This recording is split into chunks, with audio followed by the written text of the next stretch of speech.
আসসালামু আলাইকুম বন্ধুরা। আশা করি ভালো আছেন। আর আমিও ভালো আছি। আজকে চলে আসলাম নতুন আরেকটি ভিডিও নিয়ে। তো আজকের আলোচনার বিষয় হলো অক্সিজেন ছাড়া কিভাবে আমরা মাছ রাখতে পারি ঘরে। আমাদের সবারই কিন্তু একটা শখ থাকে যে ঘরে একটা অ্যাকোরিয়াম রাখবো। কিন্তু অক্সিজেন লাগানোর সমস্যার কারণে অনেকেই এটা আমরা লাগাতে চায় না বা ঘরে রাখতে চায় না। কারণ ২ দিন পর পরেই অক্সিজেনের মেশিনটা নষ্ট হয়ে যায় বা খারাপ হয়ে যায়। তো আমরা কিভাবে এই মেশিন ছাড়াই আমাদের ঘরের মাছ রেখে আমাদের ঘরের সৌন্দর্য আরও বাড়াতে পারি সেটাই আপনাদেরকে বলবো।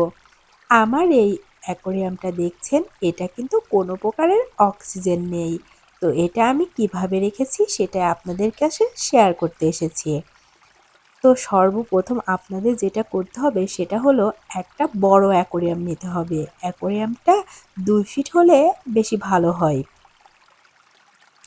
আর অ্যাকোরিয়ামের হাইট হবে ২ ফিট, এই যথেষ্ট। আর আপনারা কিন্তু অ্যাকোরিয়ামের ভিতর অনেক বেশি মাছ রাখতে পারবেন না যদি অক্সিজেন ছাড়া রাখতে চান। আপনারা একটা ২ ফিট অ্যাকোরিয়ামের মধ্যে ২০টা মাছ রাখতে পারবেন অনায়াসে, ছোট বড় মিলিয়ে। তো বন্ধুরা, এটা গেল প্রথম শর্ত। আর দ্বিতীয় শর্ত হলো আমরা যদি অক্সিজেন দিয়ে মাছ রাখি তাহলে পানিটা অনেক দিন বাদে বাদে চেঞ্জ করলেও সমস্যা হয় না। কিন্তু আমরা যদি অক্সিজেন সরবরাহ করতে চাই অক্সিজেন মেশিন বাদে, তাহলে আমাদের কিন্তু পানিটা খুব ঘন ঘন পরিষ্কার করে দিতে হবে। ৭ দিন অন্তর অন্তর পানিটা পরিষ্কার করে দিতে হবে।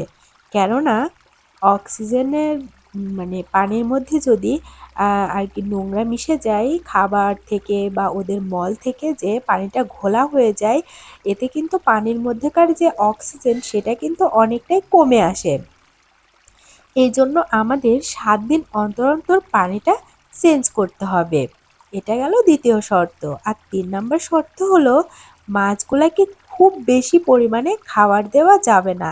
কারণ খুব বেশি পরিমাণে যদি আমরা খাবার দিয়ে ফেলি তাহলে মাছগুলা খেতে পারবে না। আর ওই খাবারগুলা পানিতে মিশে একটা গ্যাস তৈরি হবে, একটা নোংরা, পানিটা ঘোলাটে হয়ে যাবে। এতেও কিন্তু পানির মধ্যে অক্সিজেনের পরিমাণ অনেকটা কমে যাবে। এজন্য আপনারা যখন খাবার দিবেন খুবই সামান্য পরিমাণে দিবেন। আর একটা কথা বন্ধুরা, আপনারা যদি অ্যাকোরিয়ামে অক্সিজেন ছাড়া মাছ রাখতে চান তাহলে অবশ্যই ওপরে যে আপনারা ডিজাইন দেবেন ঘরের মতো সেটা কিন্তু জায়গায় জায়গায় একটু ফুটো করে দেবেন, গোল গোল করে, যাতে ওই দিক দিয়ে অক্সিজেন যেতে পারে। তো আমার এই অ্যাকোরিয়ামে কিন্তু অনেক দিন ধরে এই ওপরের চালাটাই ছিল না। তো আমি তারপরে চালা দিয়েছি এবং ওইটা মাঝে মাঝে একটু গোল গোল করে ফাঁকা রেখেছি, এতে অক্সিজেন খুব সহজেই যেতে পারে।